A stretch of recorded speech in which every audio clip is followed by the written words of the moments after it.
আজ আমরা দেখতে চলেছি 2025 সালে রিলিজ হয় একটি অসাধারণ মুভি, যার নাম হলো বিয়ন্ড দ্য ওয়েস্টল্যান্ড। এটি মূলত একটি জম্বি সার্ভাইভাল মুভি, যেটা মাত্র কয়েকদিন আগে রিলিজ হয়েছে। কিন্তু এই মুভির গল্প এবং কনসেপ্ট এত বেশি ইউনিক যে মাত্র কয়েকদিনের মধ্যে এই মুভিটি ওয়ার্ল্ড ওয়াইড অনেক বেশি জনপ্রিয়তা লাভ করেছে। কারণ আমরা সচরাচর যে সমস্ত জম্বি মুভিগুলোর গল্প দেখি, সেখানে শুধুমাত্র সাসপেন্স, থ্রিলার এবং জম্বি অ্যাটাক থাকে।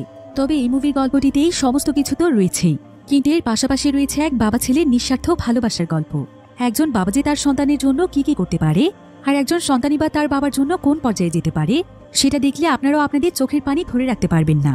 আজকের এই মুভিটির গল্পটি এতটাই বেশি সুন্দর যে গল্পের শুরু থেকে শেষ পর্যন্ত কোথাও আপনাদের কাছে বোরিং লাগবে না। তাহলে চলুন ঘুরে আসা যাক ধ্বংস হয়ে যাওয়া পৃথিবীর এক বাবা ছেলের গল্প থেকে। তো গল্পটি শুরু হয় ভবিষ্যৎ পৃথিবীতে, যখন পৃথিবীতে ভয়ানক এক ভাইরাস ছড়িয়ে পড়েছিল, যেটা ছিল একটি জম্বি ভাইরাস। আর এই ভাইরাসটি আস্তে আস্তে এত বেশি মহামারী আকার ধারণ করেছিল যে খুব অল্প সময়ের মধ্যেই ভাইরাসটি পুরো পৃথিবীতে ছড়িয়ে পড়ে এবং অনেক দ্রুত গতিতে মানুষ এই জম্বি ভাইরাসে ইনফেক্টেড হতে থাকে। মানুষের ঘরবাড়ি, রাস্তাঘাট সবকিছু একদম ধ্বংস হয়ে যায় এবং হাজার হাজার মানুষ ইনফেক্টেড হয়ে একে অপরকে মারতে থাকে। এভাবেই আস্তে আস্তে পৃথিবী একদমই মানবশূন্য হয়ে যায় এবং পুরো পৃথিবী প্রায় বন জঙ্গল দিয়ে ঢেকে যায়। আর এখন পৃথিবীতে মাত্র কিছু সংখ্যক মানুষ বেঁচে আছে। তো এবার আমরা একটি ঘন জঙ্গল দেখতে পাই, আর সেই জঙ্গলের মাঝখানে ছোট্ট একটি বাড়ির মধ্যে একজন বাবা ছেলে সার্ভাইভ করছিল। তারা প্রায় বেশ কয়েক বছর ধরে এই জায়গাতেই রয়েছে।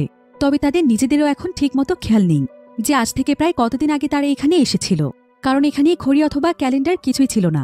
এখানে বাবার নাম ছিল জেমস এবং তার ছেলের নাম ছিল মার্কো। তো প্রথমে যখন তারা জঙ্গলের ভেতর সার্ভাইভ করতে এসেছিল, তখন তাদের আশেপাশে তাদের সঙ্গে অনেক মানুষ ছিল, কিন্তু এই জঙ্গলের মধ্যে সার্ভাইভ করা মোটেও কোনো সহজ ব্যাপার ছিল না। তাই বেশিরভাগ মানুষই খাবার পানি না পেয়ে অথবা বন্য পশুর আক্রমণে মারা গিয়েছে। তবে সৌভাগ্যবশত জেমস তার ছেলে মার্কোকে নিয়ে এখন এই ভয়ানক জঙ্গলের মধ্যে বেঁচে আছে, কারণ জেমস তার ছেলেকে অনেক ভালোবাসে। তাই সে আজ পর্যন্ত তার ছেলের গায়ে একটি আঁচড়ও পড়তে দেয়নি। জেমসের ছেলে মার্কোর বয়স ছিল মাত্র 5 বছর। সে এতটাই ছোট ছিল যে তার এখনও পৃথিবীর পরিস্থিতি বুঝে ওঠার বয়স হয়নি, আর তাই সে এখনও ছোটখাটো বিপদেরও মোকাবেলা করতে পারে না। তাই জেমস তার ছেলেকে নিয়ে অনেক চিন্তিত ছিল। যদিও সে অনেকদিন ধরেই মার্কোকে স্ট্রং বানানোর চেষ্টা করছে, কিন্তু তারপরও মার্কো কিছুই শিখতে পারছিল না।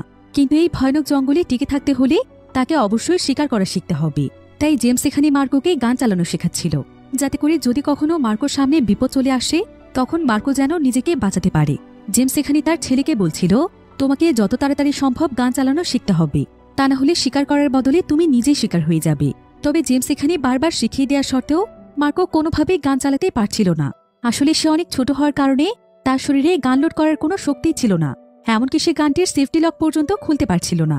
জেমস এতে তার উপর প্রচণ্ড রেগে যায়। তবে আসলে তার রাগটা মূলত ছিল তার নিজের উপরেই, যে কেন সে তার ছেলেকে গান চালানো শেখাতে পারছে না, আর কি করলে তার ছেলে সবকিছু শিখতে পারবে। তো জেমস এখানে মার্কোকে বলে, তোমার কি সমস্যা বলো তো?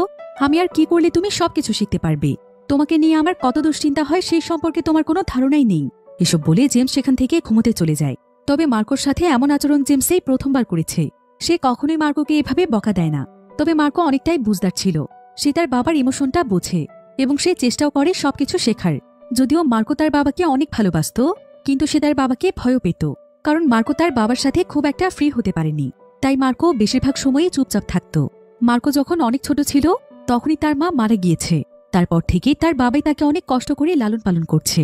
আর পৃথিবীতে এখন আপন বলতে মার্কোর তার বাবাই রয়েছে। মার্কো আজও জানে না যে তার মায়ের সঙ্গে কি হয়েছিল আর কিভাবেই বা তার মা মারা গিয়েছিল। তো জেমস আবার প্রতিনিয়ত তার ছেলেকে মোটিভেট করার জন্য তাকে খুব সুন্দর একটি গল্প শোনাত। সে তাকে বলতো, জানো মার্কো, আমরা যে জঙ্গলটিতে রয়েছি, এই জঙ্গলে একসময় একটা পরী থাকত, আর সেই পরীটা বাচ্চাদেরকে অনেক ভালোবাসত এবং বাচ্চারাও তাকে অনেক পছন্দ করত। কিন্তু একদিন হঠাৎ করে সেই পরীটা কোথাও গায়েব হয়ে যায়। কেউ তাকে আর কোথাও খুঁজে পায় না। আর তারপর থেকেই জম্বিরা আমাদের পুরো পৃথিবী একদম দখল করে নিয়েছে এবং অনেক মানুষকে মেরে ফেলেছে। আর যেদিন কেউ সেই পরীটাকে খুঁজে বের করতে পারবে, সেদিনই পৃথিবী আবারও আগের মতো হয়ে যাবে, সমস্ত জম্বিরা গায়েব হয়ে যাবে। কিন্তু সেই পরীটাকে খুঁজে বের করার মোটেও কোনো সহজ কথা নয়। তবে বলা হয়ে থাকে যে একদিন একটা সাহসী ছেলে আসবে, যার ভেতরে থাকবে অনেক শক্তি, আর সেই একমাত্র সেই পরীটাকে খুঁজে বের করতে পারবে এবং পৃথিবীকে জম্বিদের হাত থেকে রক্ষা করবে। আর সেই ছেলেটির নাম কি হবে জানো? সেই ছেলেটির নাম হবে মার্কো। এই গল্প শোনার পর থেকে মার্কো সবসময় মনে মনে চিন্তা করত যে সেই হয়তো সেই সাহসী ছেলে, যে কিনা সেই পরীটাকে খুঁজে বের করে পৃথিবীকে জম্বিদের হাত থেকে রক্ষা করবে, যেটা অনেকটা ইংরেজি বর্ণমালার এমের মতো দেখতে। তাই মার্কো প্রায় সময় সেই চিহ্নটিকে দেখে মনে মনে চিন্তা করত যে তার বাবা হয়তো এই চিহ্নটি দেখেই তার নাম মার্কো রেখেছে। তবে এই চিহ্নটির পেছনে একটি গল্প রয়েছে, যেটা আমরা সামনে জানতে পারব। মার্কোর একটা স্বপ্ন আছে, সে পুরো পৃথিবীতে ভ্রমণ করতে চায়, কিন্তু তার তো পৃথিবী ভ্রমণ দূরের কথা, বরং সে আজ পর্যন্ত জম্বি কেমন হয় সেটাই দেখেনি, কারণ তার বাবা তাকে এতটাই আগলে রেখেছে। এমনকি তারা এখন যেই জায়গাটিতে থাকছে সেখানকার আশেপাশেও জেমস একটি এরিয়া বানিয়ে রেখেছে, যেটার বাইরে সে আজ পর্যন্ত মার্কোকে কখনোই যেতে দেয়নি। কারণ যদি কখনো জঙ্গলের মাঝখানে জম্বিরা চলে আসে তখন মার্কোর অনেক বড় বিপদ হয়ে যাবে, আর জেমস তো মার্কোকে ছাড়া বাঁচতেই পারবে না।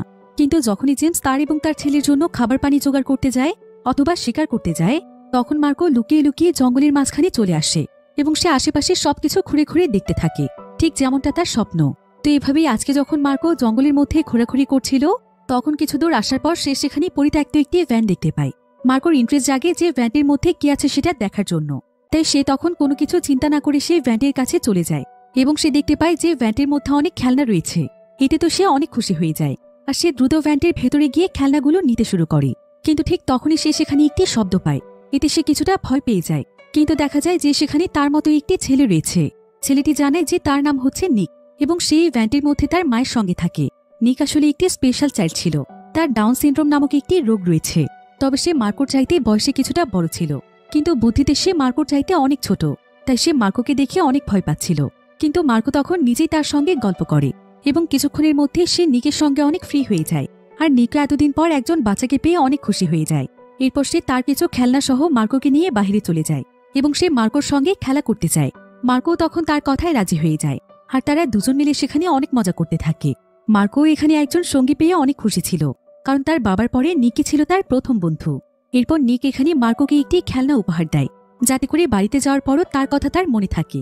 মার্কো তখন তাকে ধন্যবাদ জানিয়ে তাড়াতাড়ি করে তার বাড়ির দিকে ফিরতে শুরু করে, কারণ তার বাবা কাজ শেষ করে চলে আসলে যদি তাকে না দেখতে পায় তাহলে সে তার উপর অনেক রেগে যাবে। এরপর মার্কো যখন তার বাড়ির দিকে যাচ্ছিল, ঠিক তখনই সে জঙ্গলের মাঝখানে একজন মহিলাকে দেখতে পায়, যে কিনা একটি বন্দুক তাক করেছিল। মার্কো এতে অনেক ভয় পেয়ে যায়, সে ভাবছিল মহিলাটি তাকে মেরে ফেলবে, কিন্তু দেখা যায় যে এই মহিলাটি ছিল নিকের মা, আর সেও জঙ্গলে শিকার করতে এসেছে। তাই সেখানে মার্কোকে বলে, তুমি কি ভয় পাচ্ছ নাকি? আমি তোমার মায়ের মতো, আমি তোমার কোনো ক্ষতি করব না। এই বলে সে মার্কোকে অনেকগুলো বেরি খেতে দেয়। এরপর মার্কো সেই বেরিগুলো নিয়ে দ্রুত তার বাড়িতে ফিরে আসে, কিন্তু তার বাবা তার আগেই বাড়িতে পৌঁছে গিয়েছিল। তাই সে মার্কোকে বাহিরে দেখতে পেয়ে অনেক রেগে যায় এবং সে তাকে বলে, তুমি কি জানো তোমাকে আমি কত সময় ধরে খুঁজে বেড়াচ্ছি? তোমাকে বারবার বলেছিলাম ঘরের ভেতরে থাকতে, কিন্তু তারপরও তুমি আমার কোনো কথাই শুনছো না। যদি বাহিরে তোমার কিছু হয়ে যায়, এরপর থেকে যদি আমি তোমাকে এমনটা করতে দেখেছি, তাহলে আমার চাইতে খারাপ আর কেউ হবে না। আমি শিকার করতে গেলে তুমি বাড়ির ভেতরেই থাকবে। মার্কো এতে ভীষণ ভয় পেয়ে যায়, আর সে মাথা নিচু করে তার বাবার কাছে ক্ষমা চায়। তবে মার্কোর আজকে ভীষণ মন খারাপ ছিল, কারণ নিকের মাকে দেখার পর থেকে তার আর কিছুই ভালো লাগছে না। মার্কোর তার নিজের মায়ের কথা মনে পড়ছিল, কারণ নিকের মা তো অন্য কারো মা, তারপরও সে তাকে কত ভালোবেসেছে, কত আদর করেছে। তাহলে নিজের মা না জানি তার সন্তানকে কতটা ভালোবাসে। এসব ভেবে মার্কোর তার মায়ের কথা অনেক মনে পড়ছিল। মার্কো চিন্তা করছিল যে তার মা এখন কোথায় আছে, আর তার মা তাকে ছেড়ে কোথায় বা চলে গিয়েছে। যদি তার বাবার মতো আজ তার মাও তার সঙ্গে থাকতো, তাহলে তার জীবনটা হয়তো অন্যরকম হতে পারত। আসলে একা একা থাকতে মার্কোর একদমই ভালো লাগে না, তাই তার বাবা চলে যাওয়ার পর সে লুকিয়ে লুকিয়ে বাহিরে চলে আসে। আর তার বাবাকে তো খাবার জোগাড় করতে অনেক দূরে দূরে যেতে হয়, সেখানে মার্কোকে নিয়ে যাওয়াটা অনেক বিপজ্জনক। তবে জেমস যখনই তার ছেলেকে রেখে খাবার জোগাড় করতে যেত, মার্কো তখনই নিকের মায়ের কাছে চলে যেত, কারণ নিকের মা তাকে অনেক ভালোবাসত। এভাবেই নিক এবং তার মায়ের সঙ্গে মার্কোর অনেক ভালো সম্পর্ক হয়ে যায়। আর সেদিন রাতের বেলা মার্কো যখন তার বাবার সঙ্গে খাবার খাচ্ছিল, তখন সেই প্রথমবারের মতো তার বাবাকে নিজে থেকে একটি প্রশ্ন করে। সে তার বাবাকে জিজ্ঞাসা করে, আচ্ছা বাবা, আমার মা কোথায়? আমার মা কি এখনো বেঁচে আছে? কিন্তু জেমস তার কথার কোনো উত্তরই দেয় না, বরং সে তাকে খাবার খেতে বলে। এবার পরের দিন মার্কোর বাবা জেমস যখন জঙ্গলে খাবার জোগাড় করতে যায়, তখন মার্কো তাদের বাড়ির সামনের একটি জায়গাতে চলে আসে, আর সে একটি জায়গা থেকে নিকের দেয়া খেলনাটি বের করে ফেলে। সে আসলে এই খেলনাটিকে লুকিয়ে রেখেছিল, কারণ তার বাবা এটা দেখলে তাকে নানা ধরনের প্রশ্ন করবে এবং জানতে চাইবে যে সে কার সাথে মিশছে। তো মার্কো এবার এখানে একা একা বসে খেলতে থাকে এবং সে তার বাবার জন্য সেখানে অপেক্ষা করতে থাকে। কিন্তু এইভাবেই দেখতে দেখতে প্রায় কয়েক ঘন্টার সময় পার হয়ে যায়। তবে জেমস এখনো ফিরছিল না, আর জেমস ফিরতে কখনোই এতটা দেরি করে না। তাই মার্কোর তার বাবার জন্য অনেক চিন্তা হচ্ছিল। সে ভাবছিল যে তার বাবার আবার কিছু হয়ে যায়নি তো, তাই সে নিজেই তখন তার বাবাকে খুঁজতে চলে যায়। তবে অনেক সময় যাবৎ খোঁজাখুঁজি করেও সে তার বাবাকে কোথাও পাচ্ছিল না। কিন্তু আরো কিছুটা দূরে আসার পর সে তার বাবার আওয়াজ শুনতে পায়। এরপর যখন সে একটু সামনের দিকে এগিয়ে যায়, তখন সে অনেক ভয়ানক একটি দৃশ্য দেখতে পায়। সে দেখতে পায় যে নিকের মা আহত অবস্থায় আছে এবং সে জেমসের কাছে সাহায্য চাইছে, কিন্তু সে এখানে তাকে সাহায্য না করে উল্টো গুলি করে দেয়। ফলে নিকের মা সেখানেই মারা যায়। এই দৃশ্য দেখে মার্কো অনেক ভয় পেয়ে যায়। সে তো তার নিজের চোখে বিশ্বাস করতে পারছিল না যে তার বাবা এমন একটা জঘন্য কাজ করতে পারে। মার্কো তখন ভয় পেয়ে সেখান থেকে দৌড়ে পালিয়ে আসে। এই ঘটনা মার্কোর মনে অনেক বড় একটি প্রভাব ফেলেছিল। সেদিনের পর থেকে সে একদম চুপচাপ হয়ে যায়। সে তার বাবার সঙ্গেও আর কোনো কথা বলে না। সে তো কখনো কল্পনাও করতে পারেনি যে তার বাবা এতটা নির্দয় প্রকৃতির মানুষ। তাছাড়া নিকের মা তাকে এতটাই আদর করেছিল যে তার মৃত্যুও মার্কোকে অনেক কষ্ট দিচ্ছিল। তো মার্কোর বাবা বাড়িতে ফিরে আসার পরও মার্কো তার বাবাকে বুঝতেই দেয় না যে সে সমস্ত ঘটনা দেখে ফেলেছিল, বরং সে চুপচাপ তার বিছানায় শুয়ে থাকে। আর জেমস আজকে নিজের উপরে অনেক রাগান্বিত ছিল, কারণ সে একজন মানুষকে হত্যা করে ফেলেছে। তাই সে প্রচণ্ড রাগে এবং ক্ষোভে অনেক জোরে জোরে চিৎকার করছিল। মার্কো এতে অনেক ভয় পেয়ে যায়। তাই সে তার কানের মধ্যে একটি হেডফোন লাগিয়ে রাখে, কিন্তু তারপরও তার বাবার চিৎকারের আওয়াজ তার কানে আসছিল। তাই মার্কোর এখন তার বাবাকে অনেক ভয় লাগছিল। তো এরপর মার্কো সেখান থেকে একটু সাইডে চলে আসে এবং সেখানে তাদের অনেক পুরনো একটি ক্যামেরা দেখতে পায়, যেটা অনেকদিন ধরে এখানেই পড়ে আছে, কিন্তু কোনোদিন সেই ক্যামেরাটিকে খুলে দেখেনি। আর আজকে তার ভয় একটু দূর করার জন্য সেই ক্যামেরাটি অন করে দেখতে শুরু করে। ক্যামেরাটির ভেতর অনেকগুলো ভিডিও ফুটেজ ছিল। প্রথম ভিডিওটি ছিল ঠিক সেই সময়ের যখন মার্কোর মা বাবা এবং তার বড় বোনকে নিয়ে অনেক সুখের একটি পরিবার ছিল। তাদের পরিবারে সুখের কোনো কমতি ছিল না, এমনকি তাদের টাকা পয়সারও কোনো অভাব ছিল না। আর সে সময় মার্কো ছিল তার মায়ের গর্ভে।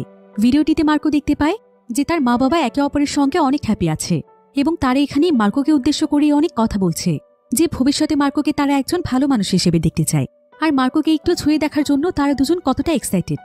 এসব বলতে বলতেই মার্কোর মা বাবা অনেক এনজয় করছিল। কিন্তু ঠিক তখনই ভিডিওটি চেঞ্জ হয়ে আরেকটি ভিডিও চালু হয়, যেখানে মার্কোর মা মার্কোকে উদ্দেশ্য করে ভিডিওটি করেছিল। আর মার্কোর মাকে দেখে মনে হচ্ছিল যে তাকে হয়তো কেউ ধাওয়া করছে, অর্থাৎ কারো হাত থেকে সে বাঁচার চেষ্টা করছে। তো সেখানে মার্কোকে উদ্দেশ্য করে বলে, তুমি আমাকে ক্ষমা করে দিও বাবা, আমি সারা জীবন তোমার পাশে থাকতে চেয়েছিলাম, কিন্তু পরিস্থিতি এখন এমন এক পর্যায়ে চলে এসেছে যে আমি আর তোমার কাছে থাকতে পারলাম না বাবা, আমাদের দুজনকে আলাদা হয়ে যেতে হলো। আমি জানি না তুমি বড় হয়ে আমার এই ভিডিওটি দেখবে কিনা, কিন্তু আমার বিশ্বাস তুমি দেখবে। যদি দেখে থাকো তাহলে একটা কথা সবসময় মনে রেখো, যে মা তোমাকে অনেক ভালোবাসে। মায়ের দোয়া এবং ভালোবাসা সবসময় তোমার সাথেই থাকবে। পারলে আমাকে ক্ষমা করে দিও। মার্কোর মা এখানে আরো কিছু বলতেই যাচ্ছিল, কিন্তু এখানে এই ভিডিওটি কাট হয়ে যায়। মার্কো এই ভিডিওটি দেখে আরো অনেক ভয় পেয়ে যায় যে তার বাবা আবার নিকের মায়ের মতো তার মাকেও মেরে ফেলেনি তো। তার বাবা হয়তো তার সামনে ভালো মানুষ হয়ে থাকছে, কিন্তু সে ভেতরে ভেতরে অনেক খারাপ একজন মানুষ। এমনকি মার্কোর তো এখানে এটাও সন্দেহ হচ্ছিল যে পৃথিবীতে আসলে জম্বি ভাইরাস বলে কিছু আছে কিনা। যদি তার বাবার মানসিক কোনো সমস্যা থাকে, হতে পারে জম্বি তার বাবার শুধুমাত্র একটি কল্পনা, কারণ আজ পর্যন্ত সে তো কোনো জম্বিই দেখেনি। মার্কোর এখন তার নিজের বাবাকে অনেক ভয় লাগছিল। তাই সেদিন সারারাত তার মার্কো ঘুমোয় না, বরং সে তার বাবার ঘুমিয়ে পড়ার অপেক্ষা করতে থাকে। আর যখন তার বাবা একদম গভীর ঘুমে মগ্ন হয়ে যায়, তখন সে একটি ব্যাগের মধ্যে কিছু জিনিসপত্র গুছিয়ে নেয় এবং সে তার বাবাকে বাড়ির ভেতর লক করে সে বাহিরে চলে আসে, কারণ তার কাছে মনে হচ্ছিল যে তার বাবা তাকেও মেরে ফেলবে। তাই মার্কো প্রথমে দ্রুত নিকের কাছে আসে। সে নিকদের ভ্যানে নক করলে নিক ভ্যানের দরজা খুলে দেয়। এরপর মার্কো ভেতরে এসে নিককে বলে যে সে যেন তাড়াতাড়ি তার প্রয়োজনীয় জিনিসপত্রগুলো গুছিয়ে নেয় এবং তাকে তার সঙ্গে চলতে বলে, কারণ এখানে অনেক বড় বিপদ রয়েছে। কিন্তু নিক এখানে তার মাকেও তাদের সঙ্গে করে নিয়ে যেতে চাইছিল, কারণ সে এখনো জানতই না যে তার মায়ের সঙ্গে আসলে কি হয়েছে। মার্কো তখন নিককে বাইরে নিয়ে এসে বলে, আমি তোমাকে এখন একটি কথা বলবো, তুমি দয়া করে কষ্ট পেও না, ঠিক আছে? তোমার মা আর কখনোই ফিরে আসবে না। আমার বাবা তোমার মাকে হত্যা করে ফেলেছে, এর জন্য আমি তোমার কাছে অনেক লজ্জিত। আমি জানি না আমার বাবার কি হয়েছে, ইদানিং সে অনেক নির্দয় হয়ে উঠেছে। তাই আমি তোমাকে নিয়ে পালিয়ে যেতে চাইছি। আমাদের দুজনকে যেভাবেই হোক বাঁচতে হবে। জানি যে মা ছাড়া আমাদের এই জার্নিটা খুব একটা সহজ হবে না, কিন্তু আমরা যে কোনো বিপদে আপদে দুজন দুজনার পাশে থাকবো।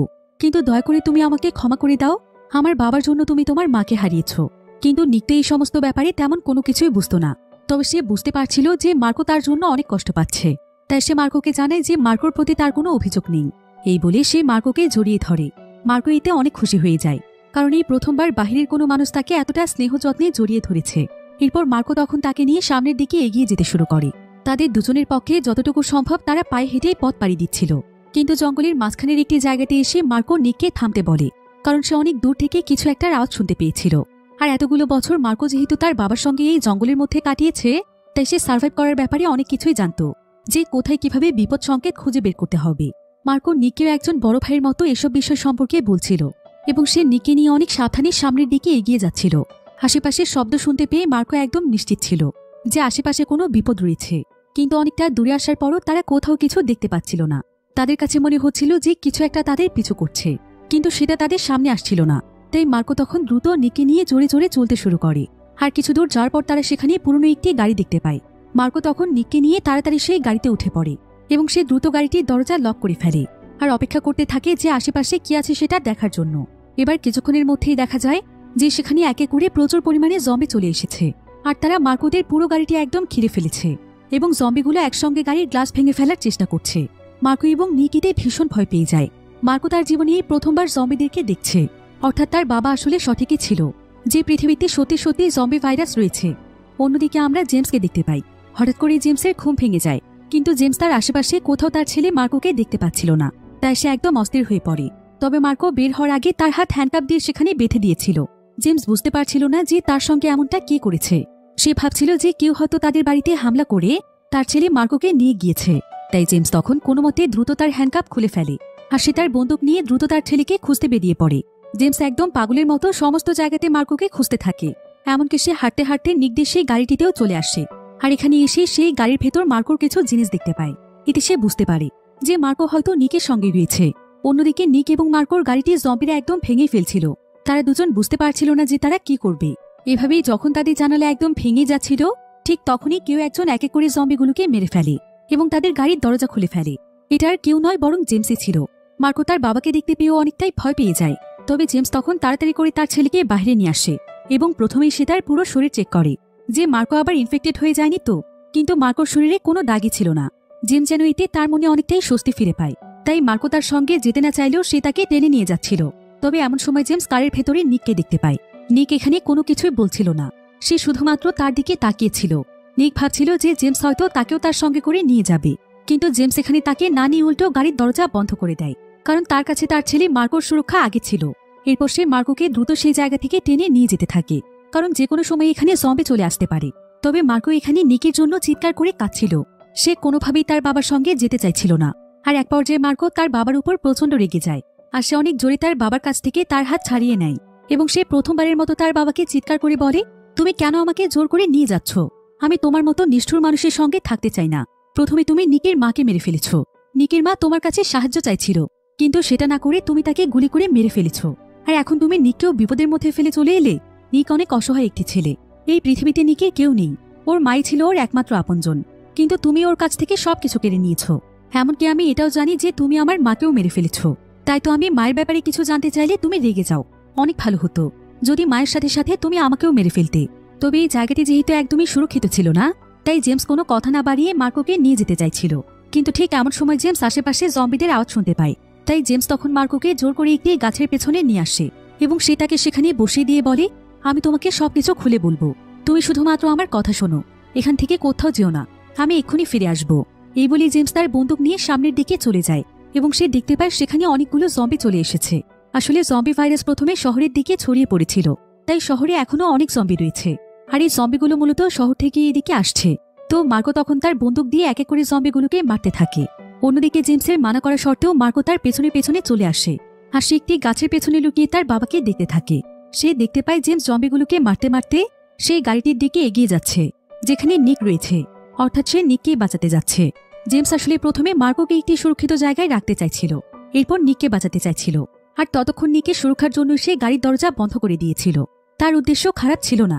মার্কো এখানে এই বিষয়টি অনেকটাই বুঝতে পারে।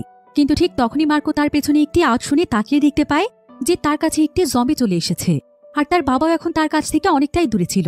মার্কো এতেই ভীষণ ভয় পেয়ে যায়। দেখতে দেখতে জম্বিটি মার্কোর অনেক কাছে চলে আসে, তাই মার্কোর সেখান থেকে পালানোর মতো আর কোনো রাস্তা ছিল না।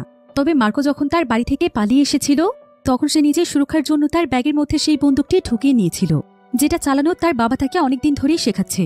তবে মার্কো এখন পর্যন্ত কখনোই বন্দুকটি চালায়নি, কিন্তু তারপরও সে অনেক সাহস করে সেই জম্বিটির দিকে বন্দুকটি তাক করে আর সে সেই সমস্ত কথা মনে করতে থাকে যেগুলো তার বাবা তাকে বন্দুক চালাতে চালাতে বলতো, যে কিভাবে তাকে সমস্ত পরিস্থিতির মোকাবেলা করতে হবে। এসব চিন্তা করতে করতেই মার্কো নিজের অজান্তেই গুলি করে ফেলে। সে নিজের হাতে জম্বিটিকে গুলি করে মেরে ফেলে। অন্যদিকে জেমস নিককে বাঁচাতে নিকের কাছে চলে এসেছিল এবং সে এখানকার সমস্ত জম্বিদেরকে মেরে ফেলেছিল। কিন্তু ঠিক এমন সময় যখন সে গুলির আওয়াজ শুনতে পায়, তখন সে অনেক ভয় পেয়ে যায় আর সে তাড়াতাড়ি করে মার্কোর কাছে যেতে শুরু করে। কিন্তু মাঝপথে তার সামনে একটি জম্বি চলে আসে আর জম্বিটি তার উপর হামলা করতে শুরু করে। তবে জেমস মুহূর্তের মধ্যেই জম্বিটিকে মেরে ফেলে আর সে দ্রুত মার্কোর কাছে চলে আসে। এরপর যখন সে দেখতে পায় যে মার্কো নিজের হাতে জম্বিটিকে মেরে ফেলেছে, তখন সে অনেক খুশি হয়ে যায়। এতটা খুশি সে আজ পর্যন্ত কোনোদিনও হয়নি, কারণ তার এখন কিছু হয়ে গেলেও মার্কো নিজেকে সুরক্ষিত রাখতে পারবে। তবে এমন সময় মার্কো লক্ষ্য করে যে তার বাবার হাতে একটি ক্ষত হয়েছে। আসলে সেই জম্বিটি জেমসের হাতে কামড় দিয়ে ফেলেছিল, অর্থাৎ জেমসও এখন ভাইরাসে ইনফেক্টেড। তবে তার এখন কোনো দুঃখ ছিল না, কারণ তার ছেলে বন্দুক চালাতে শিখে গিয়েছে, এমনকি সে বাড়ি ছেড়ে পালিয়ে নিজের দায়িত্ব নিতে শিখেছে। তাই জেমস তখন শেষবারের মতো তার ছেলের চেহারায় হাত বুলিয়ে দেয়। এরপর সে একটি শক্ত গাছের ডালের কাছে চলে যায়, আর তার হাতে তার ছেলে মার্কো যেই হ্যান্ডকাপটি লাগিয়েছিল সেটা এখনো ছিল। জেমস তখন সেই হ্যান্ডকাপটি গাছের একটি ডালের সঙ্গে লাগিয়ে দেয়, কারণ খুবই অল্প সময়ের মধ্যে সে জম্বিতে পরিণত হয়ে যাবে, তখন যাতে সে তার ছেলের কোনো ক্ষতি করতে না পারে। এরপর মার্কো তার বাবার পরিস্থিতি দেখতে পেয়ে তার বাবার কাছে আসে, আর জেমস তখন মার্কোকে বলে, তুমি আমার উপর অনেক রেগে আছো। আমি আসলে এমন পরিস্থিতি কখনো কল্পনা করতে পারিনি। আমি আমার জীবনটাকে আমার পরিবারের সাথে অন্যভাবে কল্পনা করেছি। পৃথিবীতে আমার তুমি ছাড়া আর কেউ নেই। কিন্তু তুমি জানো, ছোটবেলা থেকে আমি তোমাকে অনেক ভালোবাসি। শত কষ্ট হওয়ার সত্ত্বেও আমি তোমাকে কোলে পিঠে করে মানুষ করেছি। তোমাকে সমস্ত পরিস্থিতিতে রক্ষা করার চেষ্টা করেছি, কারণ তুমি আমার জীবনের সবকিছু। তবে এটা ঠিক যে আমি একজন বাবা হয়ে মায়ের অভাব পূরণ করতে পারবো না, আর তোমার সঙ্গে সেটাই হয়েছে। তুমি তোমার মায়ের কথা ভেবেছ, এর পেছনে আমিও দায়ী, কারণ আমি কখনো আমার ভালোবাসাটা প্রকাশ করতে পারিনি। আমি আসলে আমার মনের ভেতর অনেক বড় একটি কষ্ট লুকিয়ে রেখেছি, যেটা আজও আমাকে কুড়ে কুড়ে খাচ্ছে। তুমি সবসময় জানতে চাইতে না যে তোমার মায়ের কি হয়েছে? তাহলে শোনো, তোমার মাকে আমি নিজের হাতে মেরে ফেলেছি। আমি আসলে মারতে বাধ্য হয়েছি। পৃথিবীতে যখন ভাইরাস ছড়িয়ে পড়েছিল, তখন সবার প্রথমে তোমার বড় বোন ইনফেক্টেড হয়ে যায়, আর তারপর ইনফেক্টেড হয়ে যায় তোমার মা। আর তুমি তখন একদমই ছোট ছিলে। তোমার মা তখন তোমার উপরে আক্রমণ করতে যাচ্ছিল। তখন আমার না চাইতেও আমার ভালোবাসার মানুষকে মারতে হয়েছে। এটা যে কত বড় একটা কষ্ট, সেটা যার সঙ্গে ঘটেছে সেই বোঝে। আর এসব বিষয়ে চিন্তা করতে করতে আমি সবসময় অনেক ডিপ্রেস ছিলাম। তাই তোমার সঙ্গে হয়তো আমি খুব একটা ভালো আচরণ করতে পারিনি। আর নিকের মাকেও আমি ঠিক সে কারণেই মেরেছিলাম, যে কারণে তোমার মাকে মেরেছি। নিকের মাও জম্বিদের দ্বারা ইনফেক্টেড হয়ে গিয়েছিল, তাই তাকে যদি আমি বাঁচিয়ে রাখতাম, এতে তোমার এবং নিকেরই বিপদ হতো। তারপরও হয়তো আমি তোমাকে অনেক কষ্ট দিয়ে ফেলেছি। তুমি পারলে আমাকে মাফ করে দিও বাবা। এসব বলতে বলতে নিকের হাত পা একদম অবশ হয়ে আসছিল। সে আর নিজেকে কন্ট্রোল করতে পারছিল না। আর বাবার এমন পরিস্থিতি দেখে মার্কোর অনেক খারাপ লাগছিল। মার্কো তখন তার বাবার সঙ্গে থেকেই তাকে সাহায্য করতে চায়, কিন্তু তার বাবা তাকে সেখান থেকে চলে যেতে বলে, এবং সে তাকে প্রমিস করতে বলে যে যা কিছুই হয়ে যাক তাকে বেঁচে থাকতে হবে, এবং নিককে নিয়ে সাবধানে কোনো সুরক্ষিত ক্যাম্পে পৌঁছতে হবে। মার্কো যদি নিজেকে বাঁচিয়ে রাখতে পারে, তবেই জেমসের সমস্ত কষ্ট সার্থক হবে। এসব বলে সে মার্কোকে দ্রুত এখান থেকে চলে যেতে বলছিল। তবে মার্কোর এখানে তার বাবার জন্য অনেক কষ্ট হচ্ছিল, এবং তার বারবার মনে হচ্ছিল যে সে নিজের অজান্তেই তার বাবাকে কতটা কষ্ট দিয়ে ফেলেছে। এদিকে তার বাবা চিৎকার করে করে তাকে পেছনে তাকাতে নিষেধ করছিল। তাই মার্কো আর পেছনে ঘুরে তাকায় না, বরং সে নিকের কাছে চলে যায়। আর সে নিকের হাতটি শক্ত করে চেপে ধরে তাকে নিয়ে সামনের দিকে এগিয়ে যেতে শুরু করে। কিন্তু কিছু দূর যাওয়ার পর সে একটি গুলির আওয়াজ শুনতে পায়। এতে সে বুঝতে পারে যে তার বাবা নিজেকে শেষ করে দিয়েছে। যদিও মার্কোর অনেক কষ্ট হচ্ছিল, কিন্তু সে এখন তার বাবার কথা মতো নিজেকে বাঁচিয়ে রাখতে চায়। আর এখন তার এবং নিকের পৃথিবীতে আর কেউই ছিল না। তাই মার্কো তখন নিকের সমস্ত দায়িত্ব পালন করার সিদ্ধান্ত নেয়। তারা দুজন মিলে হাঁটতে হাঁটতে অনেক দূরে চলে আসে, আর দেখতে দেখতে চারিপাশটা একদম অন্ধকার হয়ে যায়। তাই মার্কো তখন নিককে নিয়ে অনেক বড় একটি গাছের নিচে আশ্রয় নেয়, যাতে করে কোনো জম্বি তাদেরকে দেখতে না পায়। মার্কো তার সঙ্গে করে একটি গল্পের বই নিয়ে এসেছিল, যেটা তার বাবা তাকে প্রায় সময় পড়ে শোনাতো। মার্কো নিককে অনেক গল্প শোনায়, এমনকি সে তার বাবার বলা সেই গল্পটিও তাকে বলে, যেখানে তার বাবা তাকে বলেছিল যে একদিন পৃথিবীতে এমন একটি ছেলের জন্ম হবে যে কিনা পৃথিবীকে জম্বিদের হাত থেকে রক্ষা করবে, এবং সেই ছেলেটির নাম হচ্ছে মার্কো। মার্কো তখন নিককে বলে, তুমি কোনো চিন্তা করো না নিক, দেখে নিও একদিন সত্যি সত্যি সব ঠিক হয়ে যাবে। তো এভাবেই তারা তাদের সারা রাত পার করে দেয়, আর সকাল হলে তারা আবারও চলতে শুরু করে। এভাবেই পথ চলতে চলতে আরো অনেক সময় পার হয়ে যায়। আর যখন তাদের ক্ষুধা পায়, তখন তারা বিভিন্ন গাছপালা থেকে ফল খায়, এবং সারাদিন হাঁটতে হাঁটতে সন্ধ্যাবেলায় একটি সুরক্ষিত জায়গাতে আশ্রয় নেয়। এবার পরের দিন সকালবেলা তারা হাঁটতে হাঁটতে জঙ্গল থেকে বেরিয়ে আসে, এবং তারা অনেক দূরে একজন ব্যক্তিকে বসে থাকতে দেখতে পায়। তারা তখন পরিস্থিতি বোঝার জন্য আস্তে আস্তে সেই ব্যক্তির দিকে এগিয়ে যায়। এই ব্যক্তি অনেকটাই বয়স্ক ছিল, আর তাকে দেখে মনে হচ্ছিল যে সে অনেক ক্লান্ত হয়ে গিয়েছে। তারপরও মার্কো সাহস করে নিককে নিয়ে সেই ব্যক্তির কাছে যায়, এবং তার কাছে তারা কিছু খাবার খেতে চায়, কারণ আজকে তারা কোনো খাবারই জোগাড় করতে পারেনি। তাই তাদের ভীষণ খিদে পেয়েছিল। আর সেই ব্যক্তির এখানে তাদের দুজনকে দেখে অনেক মায়া হয়। সে তাদের দুজনকে তার কাছে ডেকে নেয়। তবে এমন সময় মার্কো দেখতে পায় যে এখানকার একটি জায়গাতে অনেকগুলো জম্বিকে বন্দী করে রাখা হয়েছে, আর জম্বিগুলো বের হয়ে আসার জন্য ছটফট করছে। মার্কো এবং নিক এতে অনেকটাই ভয় পেয়ে যায়। তবে সেই ব্যক্তি তখন তাকে জানায় যে এরা সবাই হচ্ছে তার পরিবারের সদস্য। জম্বি হওয়ার পরেও তাদেরকে সে কোনোভাবেই হারাতে চায় না, তাই সে তাদেরকে তার কাছেই বন্দী করে রেখেছে। আর তাদেরকে বাঁচিয়ে রাখার জন্য সে নিজেই তাদেরকে খাবার জোগাড় করে এনে দেয়। এই জম্বিগুলোর মধ্যে তার বাচ্চারাও রয়েছে। সে এভাবে করে অন্তত তার বাচ্চাগুলোকে প্রতিদিন দেখতে পায়। এটাই এখন তার জীবনের সবচাইতে বড় প্রশান্তি। আর মার্কো এবং নিককে দেখেও লোকটির তার সন্তানদের কথাই মনে পড়ছিল।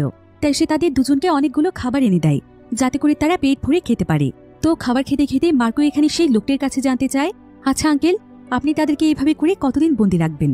লোকটি তখন বলে, সারা জীবন রাখবো, কারণ তারাই আমার সবচাইতে আপন মানুষ। আর আমার বিশ্বাস আছে যে একদিন না একদিন এই ভাইরাসের সমাপ্তি ঘটবে, কোনো না কোনো মেডিসিন তো আবিষ্কার হবেই। আমি শুধুমাত্র সেই দিনেরই অপেক্ষায় আছি। এবার মার্কো এবং নিক পেট ভরে খাবার খেয়ে তাকে অনেক ধন্যবাদ জানায়। এরপর তারা তার কাছ থেকে বিদায় নিয়ে সেখান থেকে চলে আসে। তারা এবার হাঁটতে হাঁটতে একটি রেল লাইনে পৌঁছে যায়, যেখানকার দূর দূরান্ত পর্যন্ত কোনো মানুষ ছিল না। তারা তখন মজা করার জন্য সেখানে দৌড় প্রতিযোগিতা শুরু করে। আর দৌড়তে দৌড়তে তারা একটি পরিত্যক্ত রেল স্টেশনে চলে আসে, যেখানকার রেল লাইনে বেশ কয়েকটি পরিত্যক্ত ট্রেন পড়েছিল। ট্রেনগুলো একদম পুরনো হয়ে গিয়েছে এবং এখানকার আশেপাশে গাছপালা জন্মেছে। তারা দুজন ঘুরে ঘুরে এই সমস্ত দৃশ্য দেখছিল, কারণ জন্মের পর থেকে তারা জঙ্গলের বাহিরে আর কিছুই দেখেনি। তাই তারা এখানে ট্রেন কেমন হয় সেটা দেখতে চাইছিল। এজন্য তারা সেখানকার একটি ট্রেনের মধ্যে চড়ে, যেটা মূলত ছিল ট্রেনের ইঞ্জিন রুম। আর ইঞ্জিন রুমের বিভিন্ন বাটন প্রেস করতে করতে তারা সেখানে ট্রেনের হুইসেল বাজিয়ে দেয়। এর ফলে দেখা যায় যে তাদের পাশের ট্রেন থেকে অনেক জোরে জোরে আওয়াজ আসতে শুরু করে। তাই তারা তখন বিষয়টি চেক করার জন্য ট্রেনটির দরজার কাছে চলে যায় এবং মার্কো ট্রেনের ভেতরের অবস্থা দেখার চেষ্টা করে। কিন্তু ঠিক তখনই সেখানে প্রচুর পরিমাণে জম্বি চলে আসে, কারণ এই সম্পূর্ণ ট্রেনে জম্বিরা বন্দী ছিল। হয়তো কোনো জায়গাতে যাওয়ার সময় তারা সবাই ইনফেক্টেড হয়ে গিয়েছিল। এদিকে মার্কো এবং নিক এই দৃশ্য দেখে অনেক ভয় পেয়ে যায়। তারা দুজন তখন সেখান থেকে দৌড়ে পালিয়ে যাওয়ার চেষ্টা করছিল, কিন্তু ঠিক তখনই তাদের সামনে দুজন ব্যক্তি চলে আসে, যাদের কাছে অনেক বড় বড় দুটো বন্দুক ছিল। এরপর দেখা যায় যে সেই দুজন ব্যক্তি একটি গাড়িতে করে মার্কো এবং নিককে একটি ক্যাম্পে নিয়ে এসেছে, যেখানে অনেক মানুষ এখনো সার্ভাইভ করছিল। আর সেখানকার একজন লিডারও ছিল। সে অনেকটা খ্রিস্টানদের ফাদারের মতো ছিল। সে তার ধর্মে অনেক বিশ্বাসী। তো সে যখন এখানে নিককে দেখতে পায়, তখন নিককে তার কাছে একদম নিষ্পাপ মনে হয়। আর তার যেহেতু ডাউন সিনড্রোম নামক একটি রোগ ছিল, তাই তার চেহারা অন্যদের চাইতে আলাদা ছিল।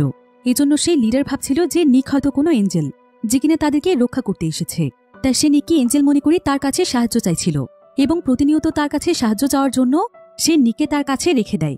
আর মার্কোকে সে সেখানকার বেসমেন্টের মধ্যে বন্দি করে ফেলে, কারণ তার কাছে মার্কোকে অশুভ মনে হচ্ছিল। তবে মার্কো তো বুঝতেই পারছিল না যে তাদের সঙ্গে কি হচ্ছে, তাই সে মন খারাপ করে সেখানে চুপচাপ বসে থাকে।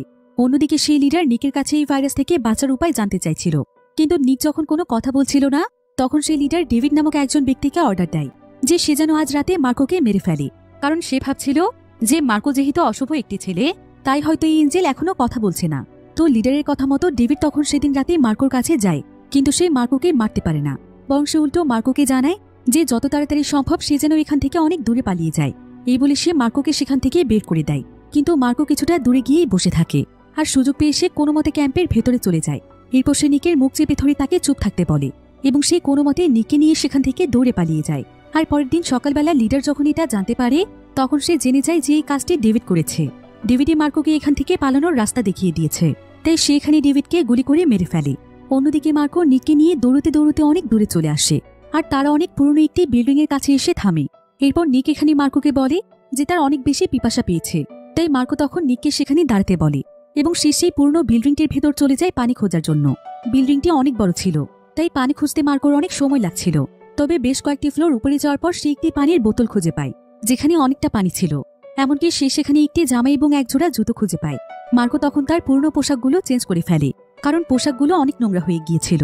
এরপর মার্কো পানি নিয়ে নিকের কাছে ফিরছিল, কিন্তু এমন সময় সে উপরের ফ্লোর থেকে নিচে তাকিয়ে দেখতে পায় যে তাদেরকে খুঁজতে খুঁজতে সে লিডার এখানে পৌঁছে গিয়েছে, আর সে তার সঙ্গীদেরকে নিয়ে নিককে ঘিরে ফেলেছে, এবং সে এখানে নিককে বন্দুক দিয়ে ভয় দেখাচ্ছিল, যাতে করে নিক তার সঙ্গে ফিরে যায়। মার্কো বুঝতে পারছিল না যে সে নিককে বাঁচানোর জন্য কি করবে, কিন্তু ঠিক এমন সময় সেখানে একটি ড্রোন চলে আসে, এবং কিছুক্ষণের মধ্যে সে লিডার এবং তার সঙ্গীদেরকে দূর থেকে শুট করে কেউ মেরে ফেলে। অন্যদিকে মার্কো দৌড়তে দৌড়তে নিকের কাছে আসছিল। এরপর সে আড়াল থেকে দেখছিল যে আশেপাশে কেউ আছে কিনা। এমন সময় সে সেখানে দুজন সোলজারকে দেখতে পায়, যদিও নিক তেমন কিছুই বুঝত না, কিন্তু সে ইশারা দিয়ে মার্কোকে এখনো দূরে থাকতে বলে, কারণ তার কাছে মনে হচ্ছিল যে এই সোলজাররা তার কোনো ক্ষতি করতে পারে। এদিকে সোলজাররা চারিপাশে চেক করে দেখছিল যে আশেপাশে আরো কোনো সার্ভাইভার্সরা আছে কিনা। একজন সোলজার এখানে নিকের সামনেই দাঁড়িয়েছিল, আর এমন সময় নিক সেখানে একটি বন্দুক খুঁজে পায়। এরপর সে সেই বন্দুকটি হাতে নিয়ে সোলজারের দিকে তাক করে, এবং সে তার সঙ্গে বন্দুক নিয়ে মজা করতে চাইছিল। কিন্তু এমন সময় সেই সোলজার অনেক ভয় পেয়ে যায়, এবং সে নিজেই কোনো কিছু বুঝে ওঠার আগেই তাকে গুলি করে দেয়। এতে নিক সেখানেই মারা যায়। আর সেই সোলজার এখানে অনেক বেশি গিল্টি ফিল করছিল যে এক মুহূর্তের মধ্যে তার দ্বারা এটা কি কাজ হয়ে গেল। তো সোলজাররা তখন সেখান থেকে চলে যায়।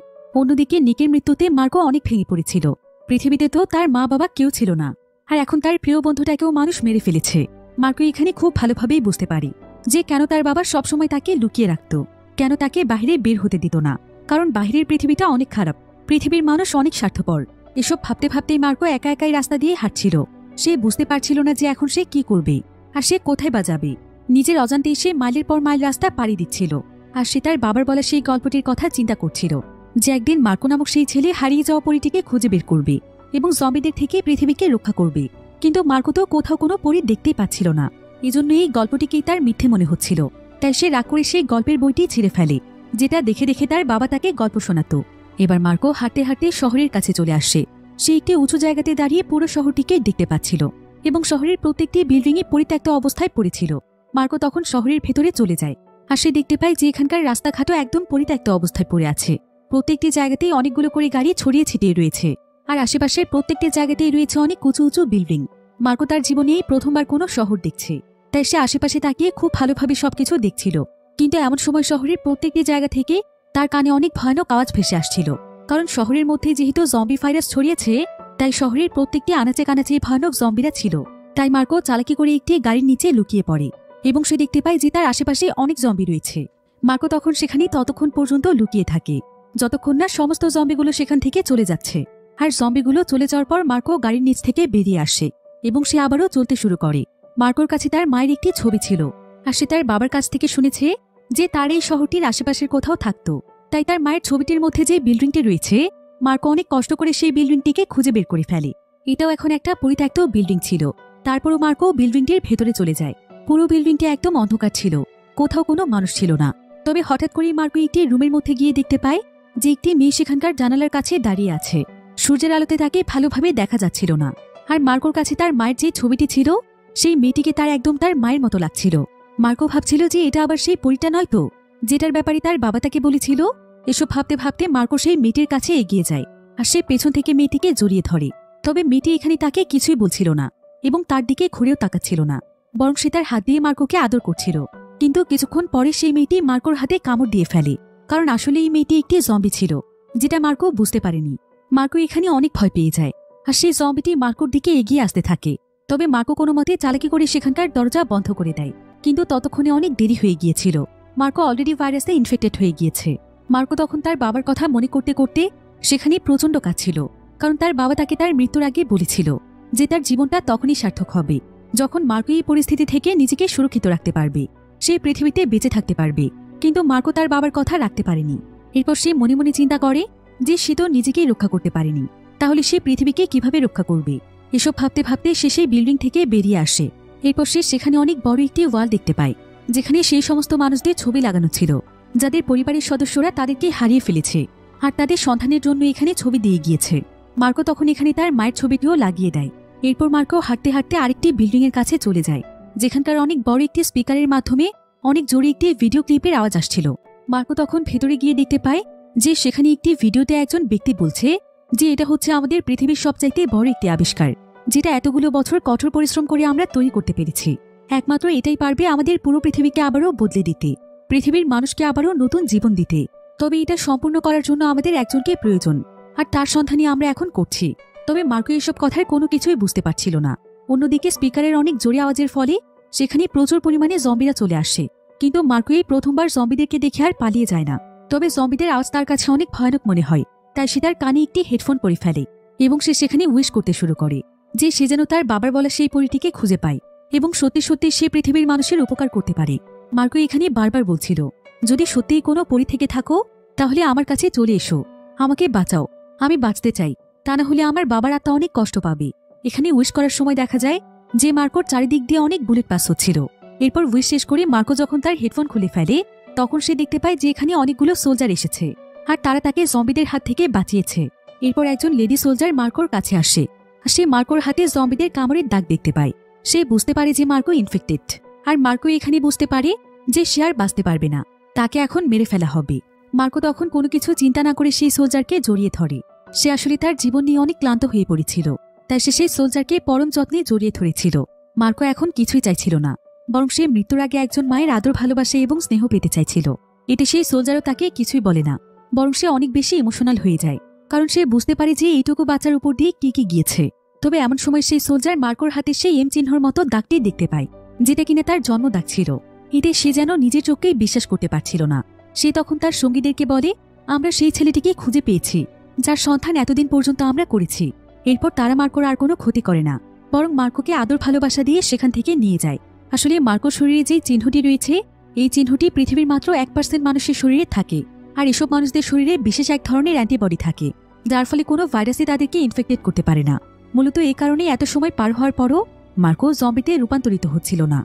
আর শহরের গভর্নমেন্টও তার মতোই একজন মানুষকে খুঁজছিল, যাতে করে তারা তার শরীরের অ্যান্টিবডির উপর রিসার্চ করতে পারে এবং ঠিক সেই ফর্মুলেশন অনুযায়ী একটি ভ্যাকসিন তৈরি করে ফেলতে পারে। তাই মূলত মার্কোকে তারা তাদের সঙ্গে করে নিয়ে গিয়েছে। তবে আর যাই হোক, মার্কোর বাবা মার্কোকে যেই গল্পটি সবসময় শোনাতো, সেই গল্পটি আজ কাকতালীয়ভাবে বাস্তবেই রূপান্তরিত হয়েছে। কারণ মার্কোর মাধ্যমেই এখন ভাইরাসের প্রতিষেধক আবিষ্কার হবে এবং পৃথিবীর সমস্ত মানুষ রক্ষা পাবে। আর এভাবেই খুব সুন্দর একটি এন্ডিংয়ের মাধ্যমে গল্পটি এখানেই শেষ হয়ে যায়।